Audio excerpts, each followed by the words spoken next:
For all the talk about an oligarchy running America, there's hardly a damn thing known about how it actually operates.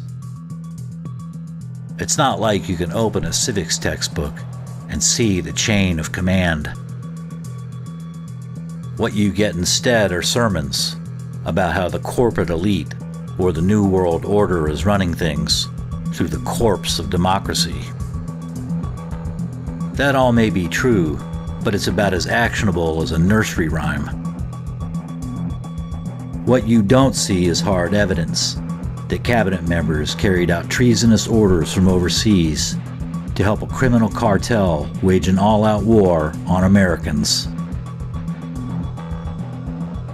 But every once in a while, yeah.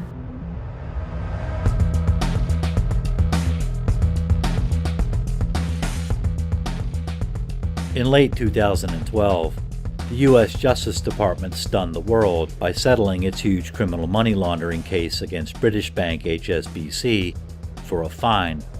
In the 4 years since the financial crisis had hit, the DOJ had never prosecuted a too-big-to-fail bank, always claiming there wasn't enough evidence to prove criminal guilt.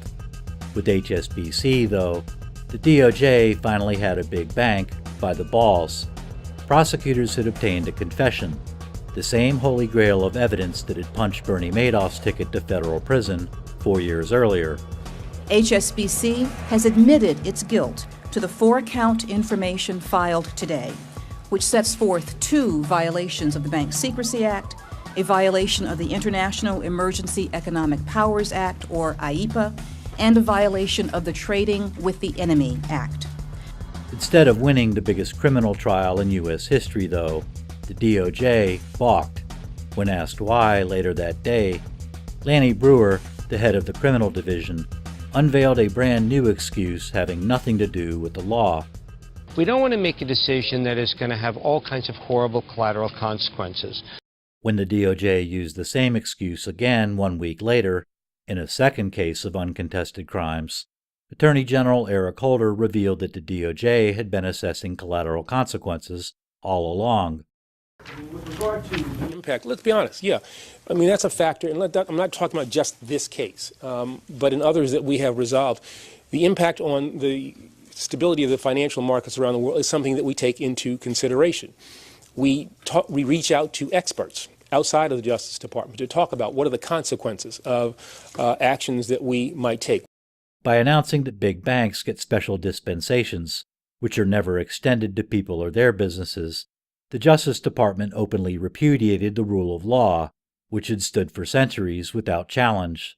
The principle that no one is above the law's authority or beneath its protection had driven debates about the law's application for generations. It was never perfectly executed, of course, but the ideal of law as the supreme authority, applied equally to everyone, had time and again proved more powerful than mortal forces. It had always stood as America's undisputed king, even when the consequences of equal enforcement included the risk of tearing the country apart. Until the HSBC case, that is, where the DOJ had once summoned the rule of law to throw fire hoses off children, it now resurrected separate but equal, only without the equal part, all because anonymous astrologers had adumbrated doom, though these prophecies had failed to make the cut as fortune cookies for lack of detail. The DOJ found them so compelling that it flushed several centuries of Anglo-American legal precedent down the toilet in a photo op. In response, the media set a new low standard for itself, and then failed to achieve it by ducking the most obvious questions. First, who are these so-called collateral consequences experts, vested as they are with the power of absolution? This question was addressed at length by the veneer of justice in a kingdom of crime, where we found that the crimes of Goldman Sachs had been absolved by Goldman Sachs. Second, as to HSBC, why weren't its ex-bankers ever indicted? After all, collateral consequences doesn't apply to individuals, only to corporations. Lanny Breuer, moreover, confirmed that every HSBC executive who'd been legally responsible for the bank's crimes had been fired, thereby sterilizing HSBC from the effects of their prosecutions. The most senior people at HSBC, I should say, none of them who were involved in the underlying conduct are still at HSBC now. The failure to indict any ex-bankers is conclusive proof that collateral consequences, like the DOJ's prior excuse about insufficient evidence, is a false cover story. Something stopped the prosecutions of ex-HSBC bankers, and since it wasn't collateral consequences, and it wasn't the law, what was it? This remained a mystery until the House Financial Services Committee released a report in July of 2016, following a 3-year investigation of the DOJ's failure to prosecute Wall Street. Not only do the report's exhibits answer the HSBC question, they answer the much bigger question of why the DOJ doesn't prosecute any too-big-to-fail banks.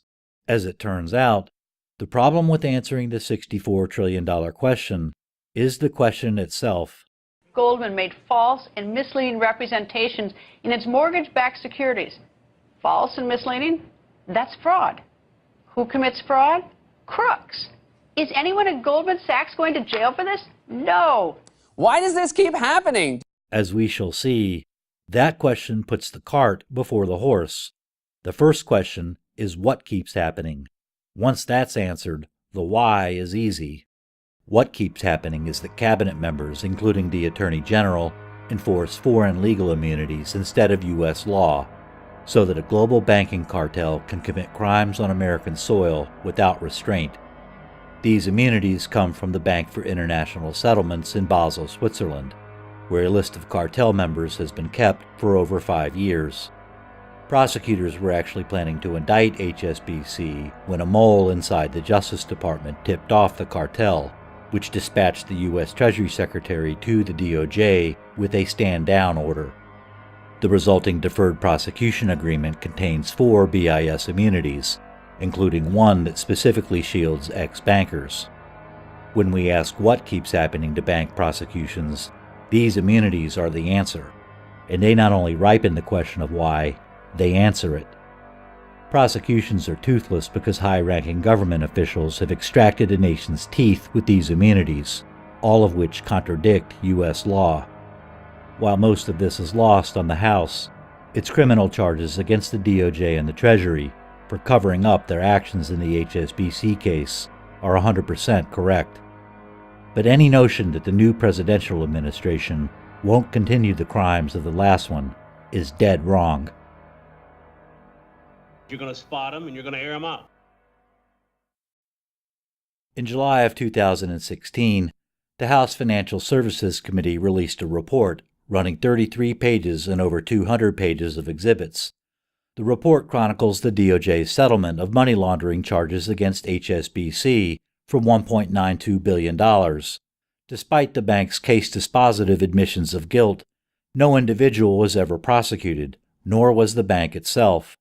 The report explains that Justice Department prosecutors had actually planned to indict HSBC, but that Eric Holder and Lanny Breuer interceded on the bank's behalf. In an internal meeting on September 4, 2012, the prosecutors shared their plan to indict HSBC with other government agencies. Remarkably, one of these agencies, the Financial Services Authority, was from the United Kingdom.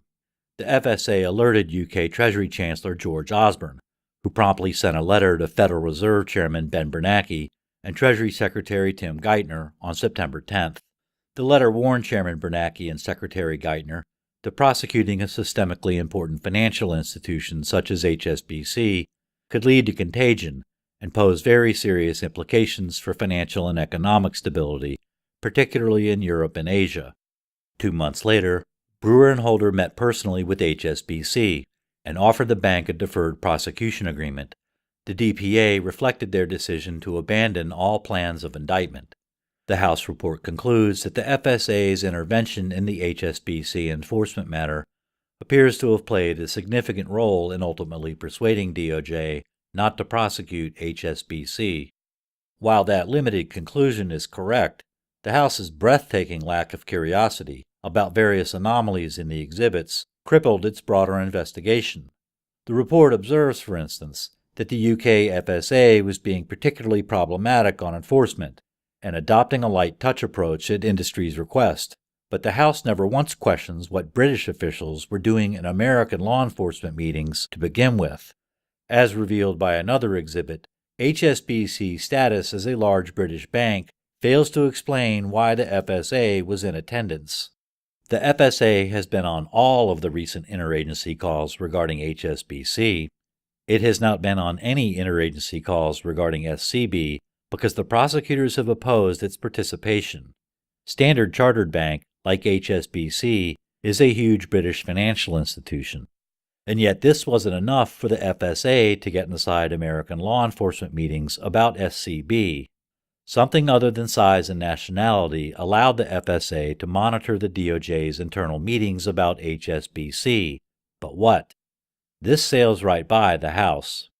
Likewise, the DOJ agreed to significant alterations to the Deferred Prosecution Agreement's terms during the negotiations with HSBC that took place between November 14th and December 11th, but the House never explains why the DOJ caved in.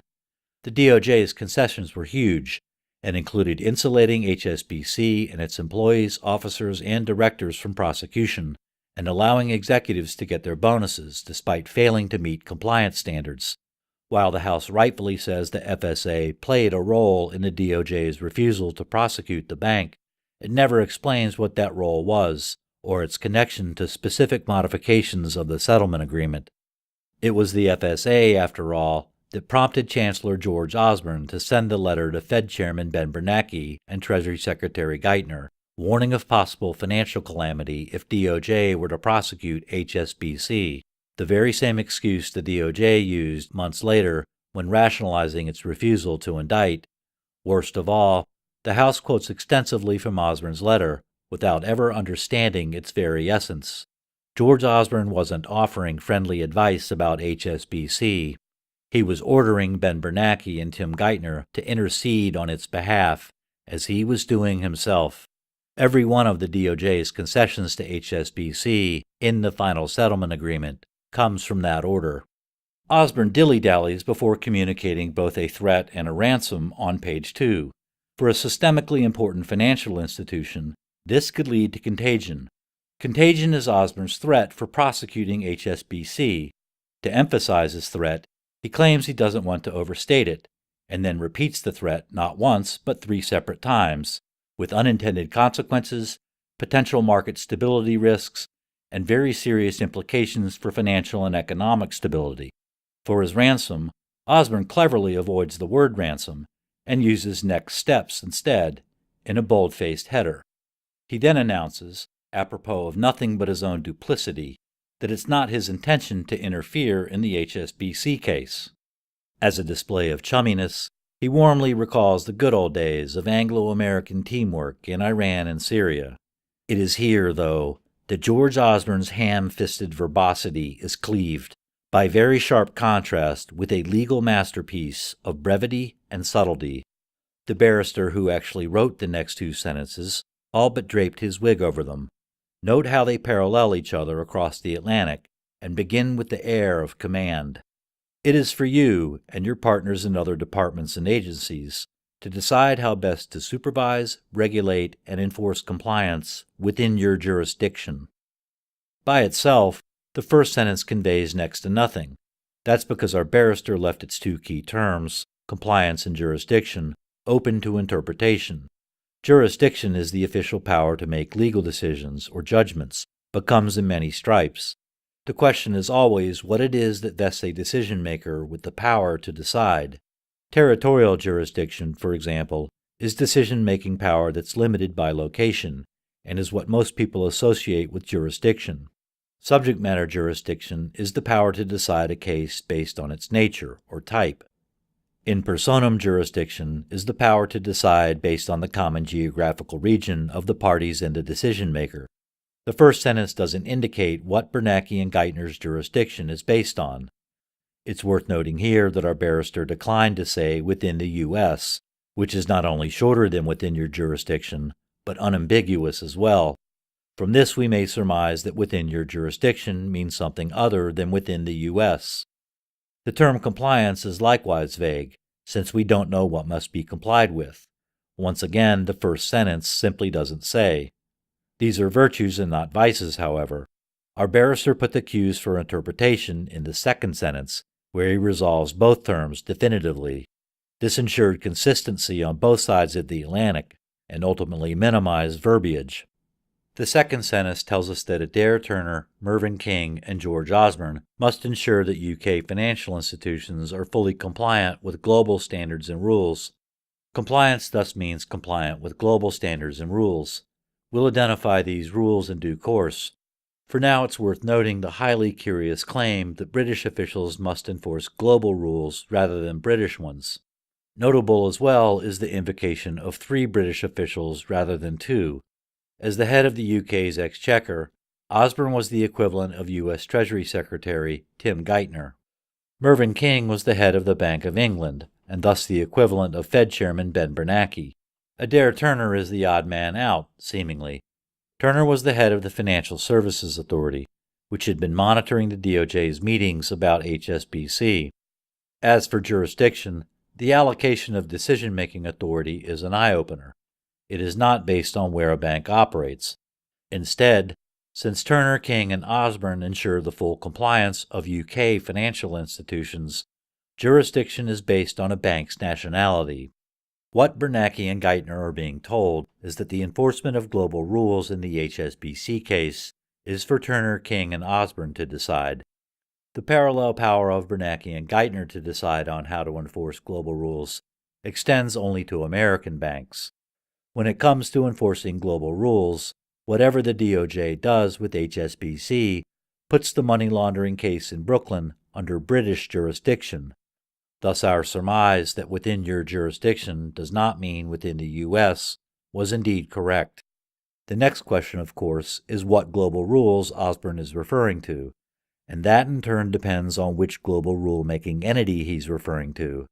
It's almost certain that Bernanke and Geithner knew exactly which entity he meant, based simply on the 5 names mentioned.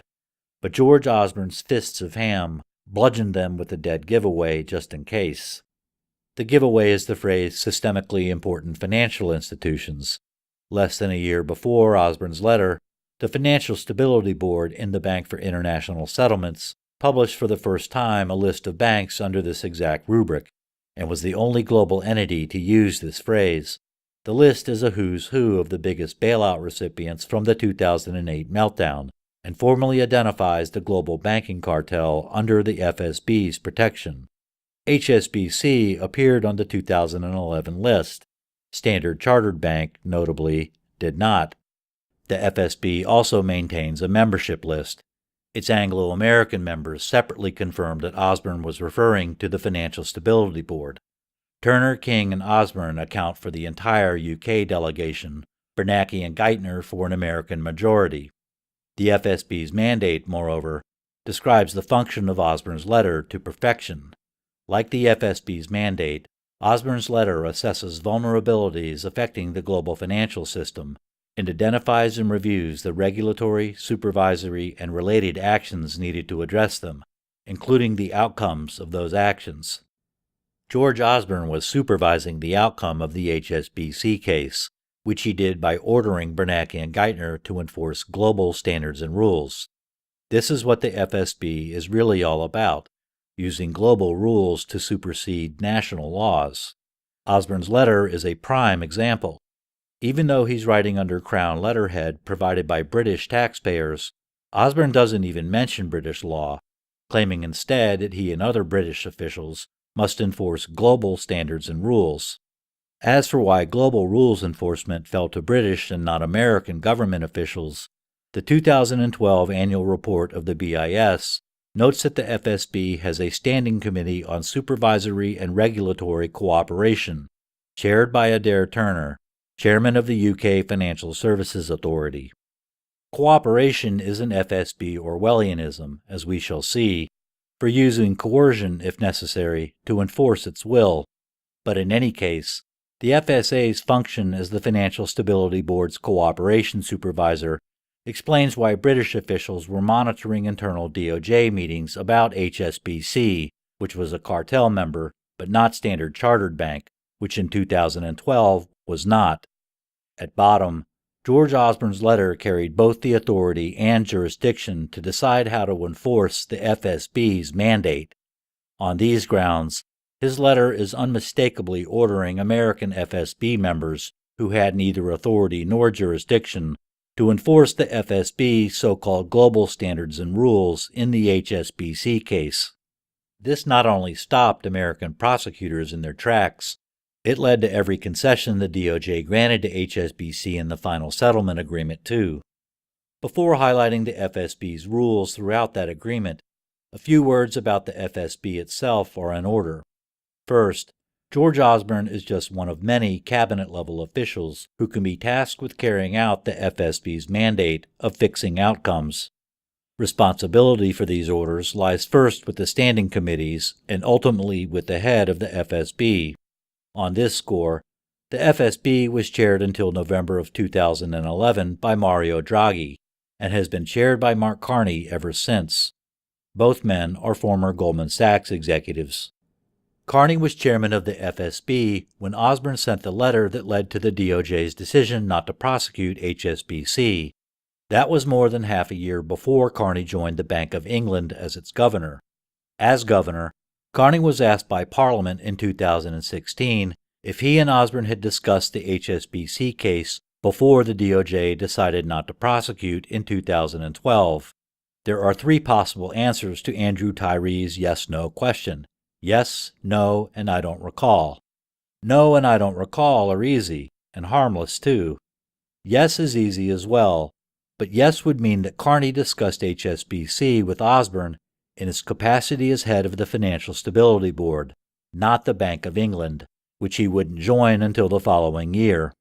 Tellingly, Carney chooses door number 4, which is evasive babbling. It seems clear that there was some kind of intervention. Were you aware of it? Did the Chancellor discuss this with you? Governor? With respect to, no, I'm not aware of, we have discussions. Can I speak in general terms, I suppose? We have I'd rather you spoke on specific terms. What I want to know is, have you discussed this case with the Chancellor of the Exchequer prior to the decision being taken by the Attorney? The specific case prior, which decision is I've discussed. Well, a decision has been taken not to prosecute HSBC. Carney never does say whether or not he and Osborne discussed the case before the DOJ decided not to indict, testifying only that they didn't discuss meddling in the case, a qualifier so elastic that this testimony is meaningless.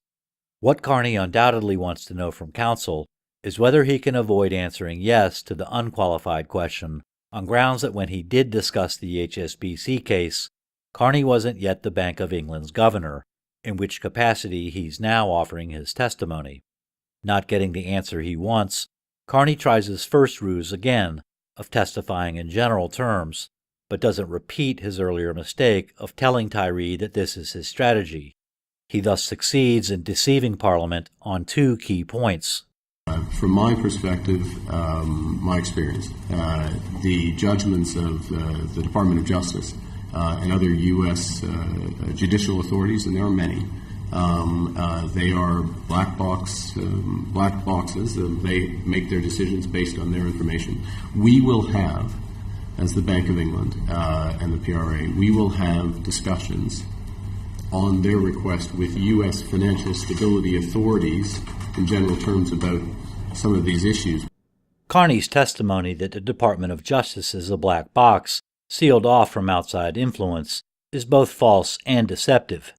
What Carney fails to mention is that FSB representatives were inside that black box the entire time, not only threatening the destruction of both hemispheres over indictment, but relaying internal DOJ intel back to the FSB, which succeeded in getting the DOJ to abandon its prosecution plans. Once that happened, in fact, George Osborne couldn't even wait 3 weeks to announce that none other than Mark Carney would become, in July of the following year, the first non-British governor of the Bank of England in its 318-year history.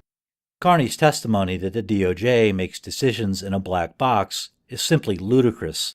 So is his testimony that American authorities initiate discussions with British officials. It was George Osborne who wrote to Geithner and Bernanke, not the other way around, and FSB Chairman Mark Carney damn well knew it. Indeed, the FSB set up its initiative on cooperation and information exchange so it can reach out to national authorities for intel and bring non-compliant countries to heel. This so-called information exchange, in fact, is openly regarded as a tool of coercion, even by one of the FSB's most notorious members. When the International Monetary Fund was invited for FSB membership, it was this information exchange that made the IMF hesitate over full participation. The IMF itself put it this way: of particular concern was that it contemplates the imposition of coercive measures, in certain circumstances, against jurisdictions that are found to be taking insufficient action to bring their frameworks for financial regulation into line with international standards. This is simply astonishing, as the IMF's own history of shaking down non-compliant countries on behalf of private bankers is very well documented. For it to be given pause by the coerciveness of the FSB thus reveals far more about the FSB than it does about the IMF. The IMF's reaction is no different than mobsters, blanching over the compliance methods of a colleague. Oh, Jesus Christ.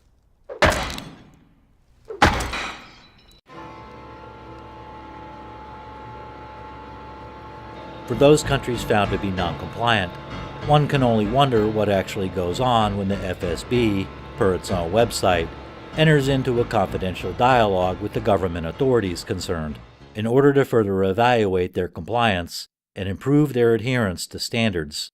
This brings up the one thing that makes the FSB uniquely dangerous among global entities, and that's its mix of high-ranking government officials with cartel bank executives.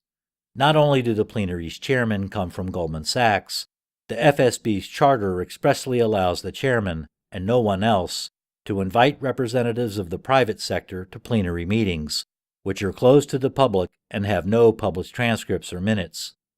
By having cabinet-level officials answer to former Goldman Sachs executives and their friends in secret meetings, the FSB provides perfect cover for the criminal banking cartel to control Western governments under the amorphous heading of financial stability. Osborne's letter demonstrates only in part how the chain of command works.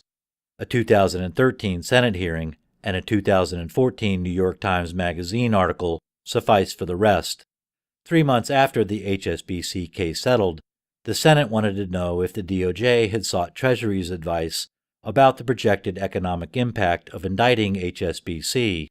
Speaking through David Cohen, its Undersecretary for Terrorism and Financial Intelligence, who'd been involved in the HSBC case, Treasury said that while the DOJ had in fact sought such an assessment, Treasury had refused to provide one. And so when the Justice Department is making the decision about whether or not to make a criminal prosecution, do they ask you about the impact on the economy for one of these large banks? So I can't speak to every instance whether that occurs. That did occur in the HSBC matter. We told the Justice Department that we weren't in a position to offer any meaningful assessment of what the impact might be of whatever criminal disposition they may take. Senator Warren is so stupefied by Cohen's disclosure that the DOJ even requested such an assessment that she interrupts him to make sure she heard his testimony correctly. I want to make sure I understand what you just said. The Justice Department, in making its decision whether or not to pursue a criminal prosecution, checked with the Department of Treasury to determine your views on whether or not there would be a significant economic impact if a large bank were prosecuted. Is that what you just said? Cohen confirms that the DOJ did in fact request an assessment. He then puts on a short clinic of CYA disclaimers before confirming that Treasury did not provide the DOJ with any assessment at all. We were not in a position to offer any meaningful guidance to the Justice Department in that matter. Despite this testimony, Pulitzer Prize winner Jesse Eisinger revealed 1 year later that someone from Treasury had in fact provided exactly such an economic impact assessment to the DOJ. According to Eisinger, a top Treasury Department official told Brewer, in carefully couched language, that an indictment could cause broader problems in the financial system. This conflict between Treasury's Senate testimony and Eisinger's revelation appeared to be irreconcilable, At least it did before Osborne's letter to Bernanke and Geithner surfaced. Now we know that the top Treasury official was Tim Geithner. Only Geithner wasn't wearing his Treasury hat when he intervened with the DOJ. He was wearing his stability hat instead, as he carried out the order from fellow FSB member George Osborne. So while Treasury's testimony that it never warned the DOJ might be technically accurate, it's fundamentally false through its omission, namely, that the FSB member who privately warned the DOJ was at the same time holding down a government moonlighting gig as the United States Treasury Secretary. Geithner's behind-the-scenes swap of his public hat for his cartel hat works in reverse, too, as we saw from Carney's testimony before Parliament and Osborne's letter under British letterhead. FSB members are nothing if not adept at flashing the right badge at the right time to conceal the criminal cartel's hands on the very levers of government. Cartel minions, unlike members, have only one hat to hide their deceptions, which makes them easier to spot. Brewer's survey of Washington and London regulators and policy hands about the ramifications of an HSBC indictment, for instance, wasn't a survey at all. It was an order from Geithner and the FSB to record a flock of parrots mimicking Osborne's song and dance about an indictment in Brooklyn that causes financial disasters from Munich to Beijing. Brewer himself erased any doubt about this by asking Raj Cohen for his opinion. Cohen was HSBC's lead attorney on the very case at issue and couldn't possibly have been any more biased, yet he's the only person named in Brewer's so-called survey.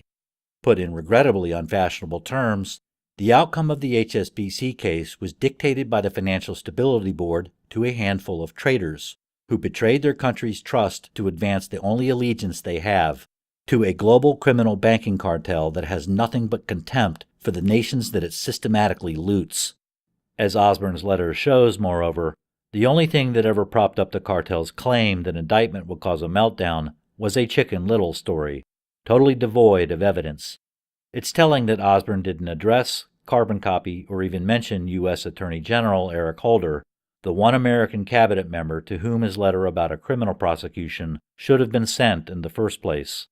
This wasn't a diplomatic gaffe by Her Majesty's Treasurer at all.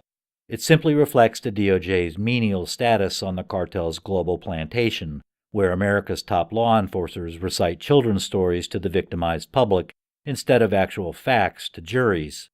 As far as what the FSB's orders were precisely, its legal status as an adjunct of the Bank for International Settlements points to the BIS as the source of the global rules Osborne ordered to be enforced. The IMF is again insightful. When considering re-upping its membership in 2013, the IMF noted that the FSB was not originally established as a legal entity, and it did not have a separate legal personality. Thus, the FSB is piggybacking on the BIS, its host. The IMF took special note of the FSB's motives for organizing this way. The FSB should adopt a gradual approach towards its institutionalization, and at this stage obtain the needed immunities by operating as an association under the BIS headquarters agreement. These are the immunities the DOJ extended to HSBC, and are the global standards and rules that Osborne was referring to in his capacity with the FSB. Despite contradicting U.S. law, these immunities have controlled the DOJ's disposition of every criminal case involving cartel members since 2011, including HSBC. The first immunity is the only one the media talks about, though not in that language, and that's the immunity of banks as corporate entities. This is why HSBC wasn't prosecuted at the company level. As shown in the veneer of justice, this immunity is void under U.S. law, since only the sitting president enjoys criminal immunity. The second immunity concerns documents. Under the BIS agreement, all documents in any data media belonging to the bank or in its possession shall be inviolable at all times and in all places. This immunity is void under U.S. law as well, as we know from the Supreme Court's decision in United States against Nixon. Following the Watergate break-in, the special prosecutor filed a motion for a subpoena of White House records. Nixon tried to satisfy the subpoena by picking and choosing documents so as to withhold damaging segments of audio tape recorded in his White House office. Nixon asserted executive privilege as his legal basis for this documentary immunity. The Supreme Court rejected his claim of executive privilege. The court's order to turn over the tapes in their entirety led President Nixon to resign 2 weeks later. And yet, despite the fact that not even the U.S. president enjoys documentary immunity, this is exactly what we see enforced throughout the HSBC case. The DOJ never had access to HSBC's documents because it allowed the bank to pick and choose what to disclose, exactly as President Nixon had tried to do. Lanny Breuer let this slip the very day the HSBC case settled. Why isn't anybody going to jail? Well, look, Eric, when you look at these cases, you have to look very hard at what the underlying conduct is, and you have to look at how long it occurred. For an institution like HSBC, the real story here is that for ages, maybe for decades, they had no compliance program at all. Managers, mid-level managers, and others probably were told, work on the bottom line, cut money wherever you can. And so the institution here is really responsible. What forces Breuer to invent entire conversations out of thin air was the DOJ's lack of access to the bank's internal documents. By choosing not to disclose emails and other documents, HSBC left Lanny Breuer playing blind man's bluff on national television. Likewise, the House report complains that the DOJ decided on HSBC's fine before the Treasury's Office of Foreign Asset Control had completed its investigation into how much the bank owed. While that's true, the House again missed the far more disturbing fact that HSBC controlled the entire investigation by selectively disclosing documents through its attorneys. From OFAC's point of view, HSBC was still in the process of providing us with a list of all of the alleged violations, so these moves by the other agencies seem premature. That said, we are working with HSBC's counsel, Sullivan and Cromwell, to get the information and voluntary disclosure language as quickly as possible. This is corroborated by the recollection of HSBC whistleblower John Cruz, who worked as a vice president at the bank for 2 years and witnessed money laundering firsthand. When I gave all my documents to district attorneys, they said we will contact the bank and have them do an audit on your complaint. What does that mean? You're saying to the criminal, please investigate yourself and let us know if you find out if you did anything wrong. The report also shows that HSBC's control over OFAC's investigation capped the total fine imposed at less than its full amount. DOJ had in fact disseminated the settlement dollar figure to HSBC on August 24th, without waiting to hear whether OFAC's investigation would have resulted in HSBC having to pay a higher total amount. This led OFAC employees to complain that we weren't consulted, we were told what the fine would be, despite the fact that we still don't have what we need from the bank, including promised data on non-Iranian transactions. Treasury officials further confirmed that the information they did have was extremely limited, because HSBC was selectively disclosing documents through its law firm, Sullivan and Cromwell. OFAC was not able to review a sample of a very large number of the alleged violations. In the Burma context, I believe approximately 700 out of about 1,100 transactions, because Sullivan and Cromwell has provided only very limited information. Documentary immunity wasn't just enforced in HSBC, but in all cartel cases. The DOJ itself confirmed as much, in fact, years after HSBC settled. Fittingly, it was the DOJ's umpteenth empty promise to enforce the law that exposed its own dereliction. This occurred during a new Sheriff on Wall Street speech given by Deputy Attorney General Sally Yates in September of 2015. And they must provide all relevant facts about their misconduct. It's all or nothing. No more picking and choosing what facts to disclose, no more partial credit for less than full cooperation. Note that the DOJ's self-confessed enforcement of documentary immunity again has nothing to do with any risk of financial calamity. This is one of the many reasons the DOJ keeps the cartel's yarn about the sky falling as far out of court as possible. Tellingly, the DOJ's own documents about the HSBC case enjoy immunity themselves. In response to a host of congressional subpoenas, the Justice Department refused to turn over so much as a single email, even after it was charged with crimes. Its criminal cover-up has continued to this day with no consequences at all. Likewise is the Treasury, which turned over nothing but a handful of redacted documents that came from a third-party lawsuit. Without those, the HSBC report would have amounted to a few bullet points about congressional futility and maybe a cover page. For all their bluster, Congress members are perfectly content for the DOJ and Treasury to help the global banking cartel systematically fleece their own constituents. This takes us to the third BIS immunity the DOJ enforces for the cartel, immunity of assets. This is found in Article 4.3 of the BIS Headquarters Agreement and reveals why the DOJ's so-called fine of $1.9 billion is a misnomer. The immunity shields the bank's assets from execution, which is simply the seizure of property by a government to collect on a judgment. But there was neither judgment nor seizure in the HSBC case. Instead, the $1.9 billion figure comes from the deferred prosecution agreement between the DOJ and the bank and was negotiated and consented to by HSBC. When ordinary people get fined $50 for a parking ticket, they don't get to negotiate the amount down and have the government agree to less. That's because ordinary people's assets aren't immune and will be seized if the fine isn't paid. But HSBC is special and enjoys a separate and higher legal status. Its assets are immune, and thus the $1.9 billion figure couldn't be and wasn't imposed. It had to be negotiated. This is why the amount was cropped below its legal limit, as we already saw. But the report's exhibits confirm another crucial aspect of the amount, namely, that it was nothing but a rote computation. When British FSA officials monitoring the DOJ's meetings expressed surprise at the size of the fine, their ignorance set off derisive emails among Treasury employees. The FSA, they noted, was quite taken aback both by the implications of a criminal plea and by the sheer amount of the proposed fines and forfeitures. It seemed like it was the first time they'd taken out their calculator. Since cartel banks strictly control what information they disclose, HSBC unilaterally set its own fee for money laundering in the U.S. and sent supporting documentation to the DOJ for relabeling as a fine. Again, this squares with the recollection of HSBC whistleblower John Cruz.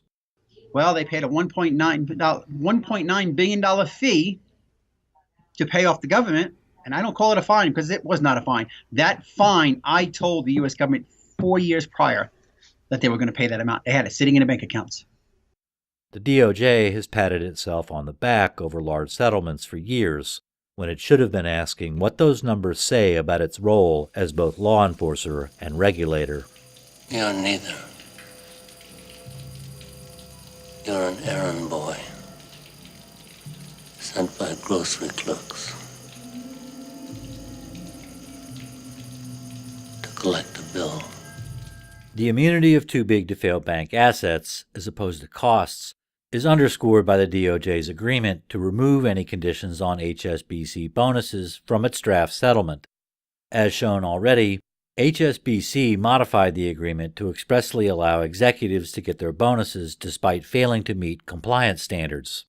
As the cartel's errand boy, the DOJ promptly entered this modification without a peep.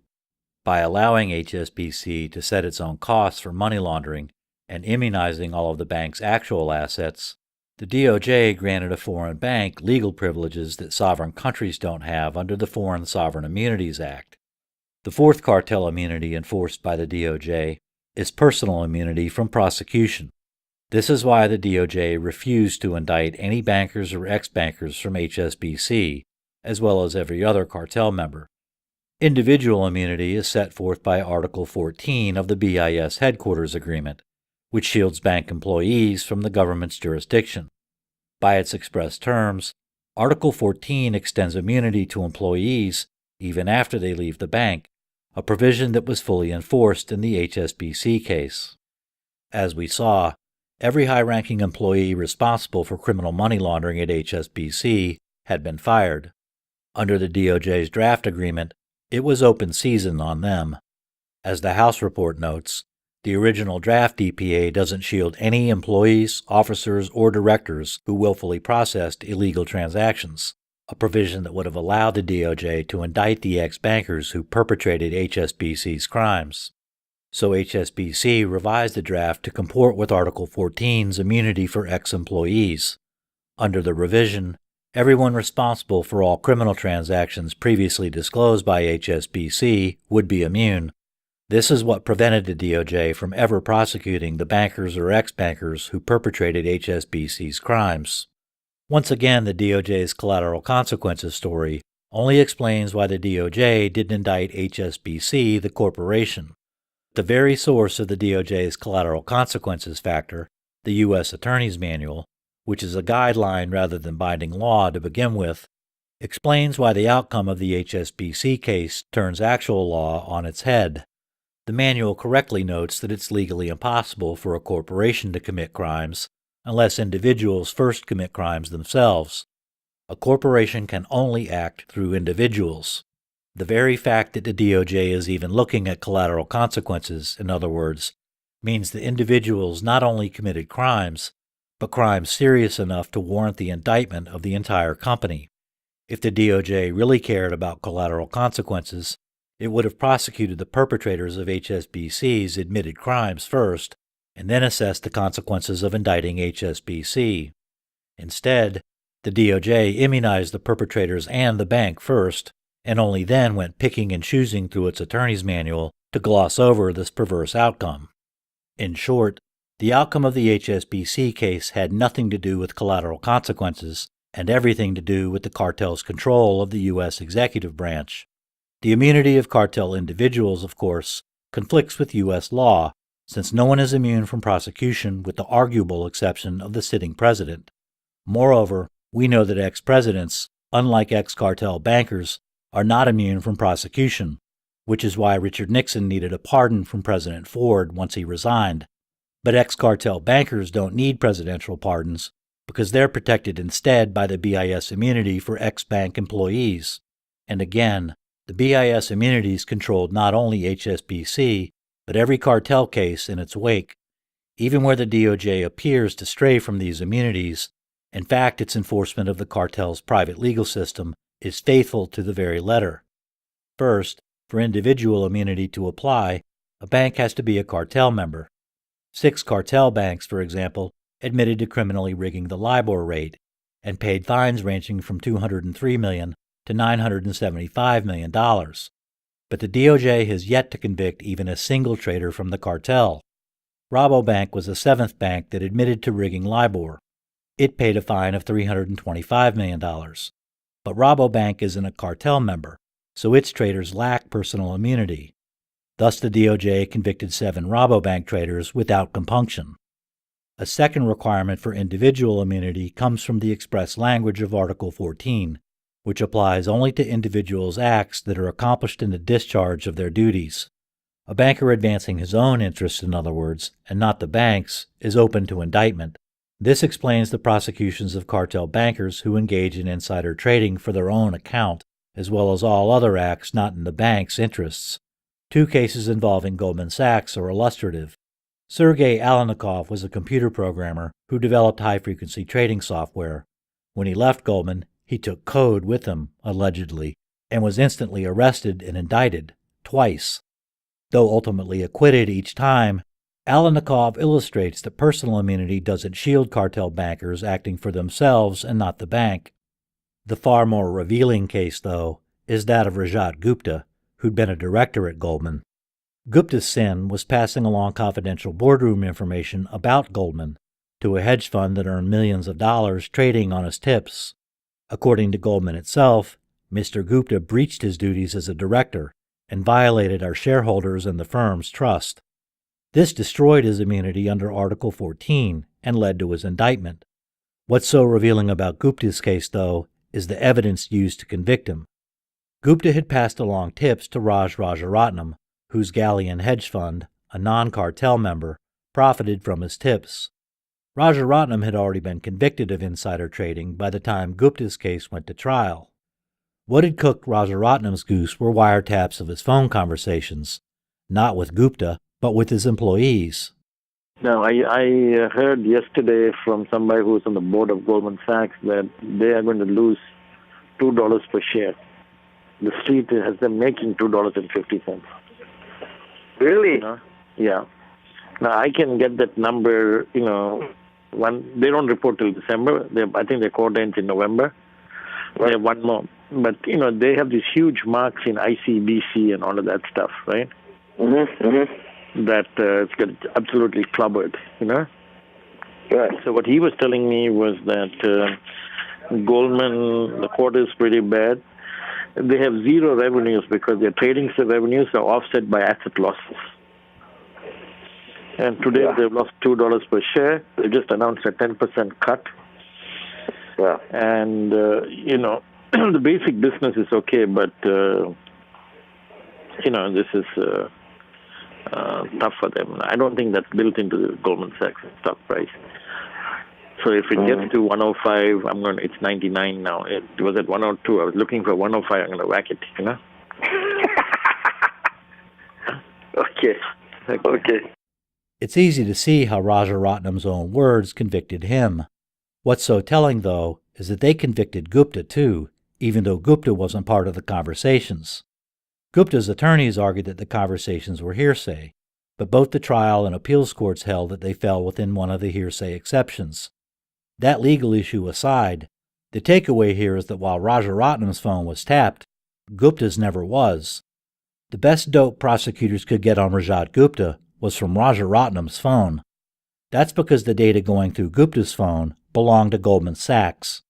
Whatever Gupta did to destroy his personal immunity under Article 14, in other words, never changed Goldman's ownership of his phone calls as a Goldman director, which remained separately immune under Article 3.2. Any data media belonging to the bank or in its possession shall be inviolable at all times and in all places. The DOJ's meticulous enforcement of BIS immunities exposes the slipshod collateral consequences doctrine as lipstick on a pig, not even law in the first place, irrelevant to most DOJ failures, and cherry-picked for the cartel in any event. And this has all been going on for some time now. The DOJ's enforcement of documentary immunity has been a matter of public record for 4 years running. We spoke to a couple of sources from within the criminal division, and they reported that when it came to Wall Street, there were no investigations going on, there were no subpoenas, no document reviews, no wiretaps. Well, I don't know who you spoke with, because we have looked hard at the very types of matters that you're talking about. These sources said that at the weekly indictment approval meetings, that there was no case ever mentioned that was even close to indicting Wall Street for financial crimes. Well, Martin, if you look at what we and the U.S. attorney community did, I think you have to take a step back. By itself, documentary immunity is a license for the cartel to commit crime, since crimes that aren't investigated can't be prosecuted either. With this immunity alone, the DOJ has left Americans defenseless against the cartel's financial crimes. And as chilling as that is, that's actually the good news. The implications of individual immunity are horrifying. Individual immunity shields cartel bankers for acts accomplished in the discharge of their duties. The crimes going unpunished, in other words, are official bank business, which makes those crimes systematic. Normally, systematic crime is the work of mobsters and terrorists, but that's not what we have here. Unlike the mob, the banking cartel possesses sovereign powers that exceed the president's. There's a word for systematic crime by a sovereign power against the whole country, and it isn't crime wave or terrorism. The correct term is war. The fact that no one went to jail after HSBC confessed to crimes on behalf of terrorists and drug dealers shines very bright light on both enterprises, and more glaring light yet on America's real rulers. The new administration should need all of 5 minutes to start turning over documents that the last one committed crimes to hide, but those documents will never see the light of day. When the real sovereign power of a nation wages war against her from within, presidents get in line or get eliminated. What they don't do is risk hanging their masters, who keep her people at war with each other by keeping them in the dark.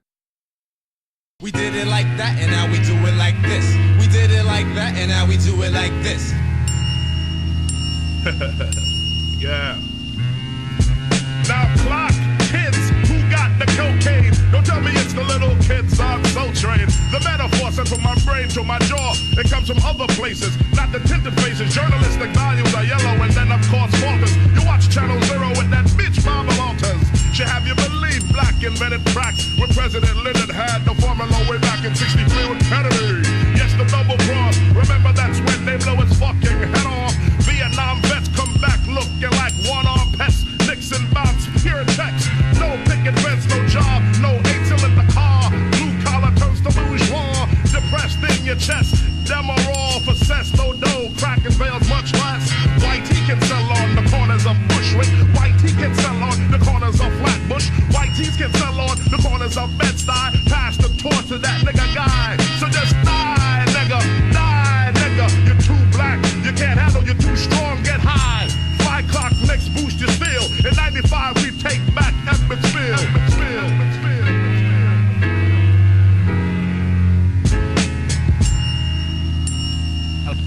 Let's take a sec to think back.